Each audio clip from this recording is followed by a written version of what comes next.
మహాగణుడును మహోన్నతుడును పరిశుద్ధుడును నిత్య నివాసి అయిన యేసుక్రీస్తు పరిశుద్ధ నామమున ఈ ఉదయకాల శుభములు మీకు తెలియజేస్తున్నాను. గత నెలంతా కూడా దేవుడు తన యొక్క బలిష్టమైనటువంటి రెక్కల క్రింద మనల్ని కాచి కాపాడి మరొక నూతన నెలలోనికి ప్రవేశపెట్టిన విధానాన్ని బట్టి దేవాతి దేవునికి వందనాలు తెలియజేస్తున్నాను. ఈ నూతన నెలలో ప్రభు మనందరికీ ఇస్తున్నటువంటి వాగ్దానము, నేను మీ మధ్య నివాసము చేస్తున్నాను. జకరియా గ్రంథము 2వ అధ్యాయము 11వ వచనము. దేవాతి దేవుడు సర్వశక్తిమంతుడు, సర్వమును తన యొక్క నోటి మాట చేత సృజించినటువంటి దేవుడు, తండ్రి కుడి పార్శాన సింహాసనం మీద ఆసీనుడైనటువంటి దేవుని యొక్క కోరిక ఏంటంటే ప్రజల మధ్యలో నివసించాలి అనేది, మనుషులతో సహవాసము చేయడం, వారితో కలిసి నివసించాలి అనేది దేవుని కోరిక. అంతేకాదు కానీ మనుషులు కూడా దేవుని చేరుకొని ఆయనతో శాశ్వతంగా ఉండాలి అనేదే దేవుని యొక్క కోరిక ఉన్నది కూడా. అందుకనే నిర్గమాకాండము 25వ అధ్యాయం 8వ వచనాన్ని చూస్తే, నేను వారిలో నివసించినట్లు వారు నాకు పరిశుద్ధ స్థలమును నిర్మింపవలెను అని అంటాడు. కాబట్టి దేవుడే ఆజ్ఞిస్తున్నాడు, ఒక పరిశుద్ధమైనటువంటి స్థలాన్ని నా కొరకు మీరు నిర్మించండి, నేను దానిలో నివసిస్తాను అంటున్నాడు. అయితే ఇక్కడ ఏ పరిశుద్ధ స్థలము అని కనుక ఆలోచన చేస్తే, ఈ లోకంలో మానవుని చేత కట్టబడేటువంటి కట్టడాల గురించి ప్రభు మాట్లాడలేదు పిల్లలు. అందుకనే సొలొమోను భక్తుడు కూడా రాజుల మొదటి గ్రంథము 8వ అధ్యాయం 27వ వచనంలో మాట్లాడుతూ, దావీదు కట్టవాలి అని అనుకున్నటువంటి దేవుని యొక్క మందిరాన్ని సొలొమోను చేత కట్టించుకున్నాడు పిల్లరా. ఆ కట్టిన తర్వాత సొలొమోను అంటున్నటువంటి మాట ఏంటంటే, నిశ్చయముగా దేవుడు ఈ లోకమందు నివాసము చేయడు, ఆకాశ మహాకాశములు సైతము నిన్ను పట్టజాలవు, నేను కట్టించిన ఈ మందిరము ఎలాగు పట్టును అని అంటాడు. అవును, ఆకాశ మహాకాశాలు సైతము ఆయనను పట్టజాలవు, ఎందుకంటే ఆయన ఆకాశము నా సింహాసనము, భూమి నా పాదపీఠం అంటున్నాడు. అటువంటి సర్వాంతర్యామి అయినటువంటి దేవునికి మానవుని చేత హస్తకృత్యాల చేత కట్టబడినటువంటి దేవాలయము ఏ పాటిది అని అంటాడు. అని నేను కట్టించిన ఈ మందిరము ఎలాగు పట్టును అని అంటాడు. అంతేకాకుండా యెషయా గ్రంథం 66వ అధ్యాయం 1వ వచనాన్ని చూస్తే, యెహోవా ఎలాగో ఆజ్ఞయించుచున్నాడు, ఆకాశము నా సింహాసనము, భూమి నా పాదపీఠము, మీరు నా నిమిత్తము కట్టనుద్దేశించు ఇల్లు ఏ పాటిది అని అంటాడు.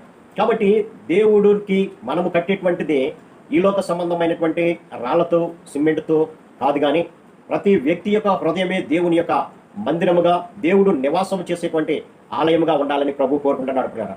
కాబట్టి చేతులతో కట్టబడినటువంటి ఆలయం కాదు, కానీ ఆత్మ సంబంధమైనటువంటి ఆలయము కట్టాలనే దేవుని యొక్క ఆలోచన.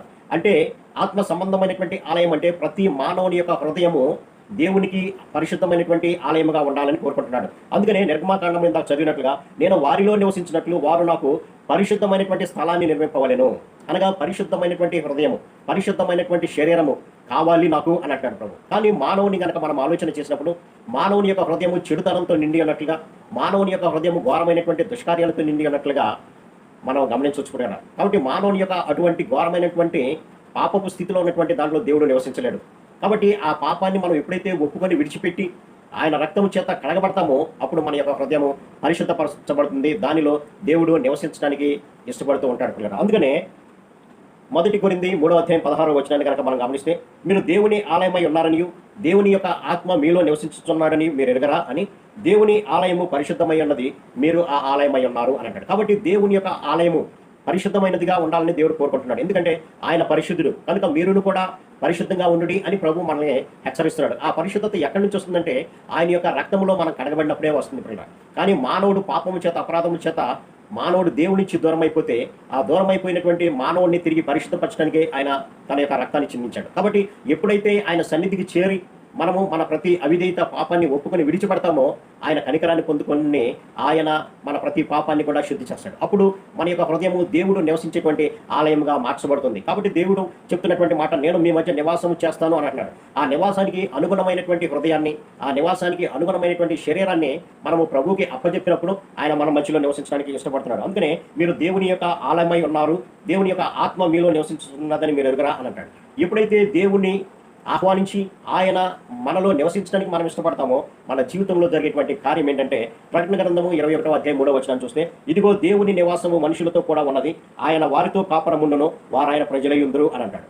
కాబట్టి ఎప్పుడైతే దేవుడు నివసించేటువంటి విధంగా మన యొక్క హృదయాన్ని సరి చేసుకుని పవిత్రపరచుకుంటామో, అప్పుడు దేవుడు మనతో నివసించడానికి, మనతో సహవాసం చేయడానికి ఇష్టపడతాడు. ఎప్పుడైతే దేవుడు మనతో ఉంటాడో, దేవుడు తానే వారికి దేవుడై ఉండి వారికి తోడై ఉంటాడు. ఆయన చేసేటువంటి క్రియ ఏంటంటే, మన కన్నుల నుంచి వచ్చేటువంటి ప్రతి బాష్ప బిందువుని తుడిచివేస్తాడు.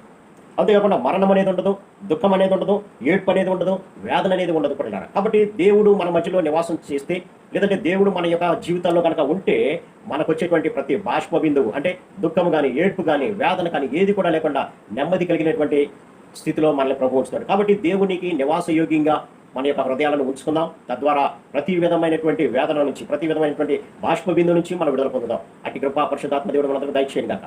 ఆమేన్. ప్రార్థన. సర్వశక్తుడా, ప్రేమ గల మా తండ్రి, ఈ నూతన నెలలో మీరు ఇచ్చినటువంటి వాగ్దానాన్ని బట్టి మీకు వందనాలు తండ్రి. నేను మీ మధ్య నివాసం చేయాలని ఆశపడుతున్నాను అన్నారు ప్రభా.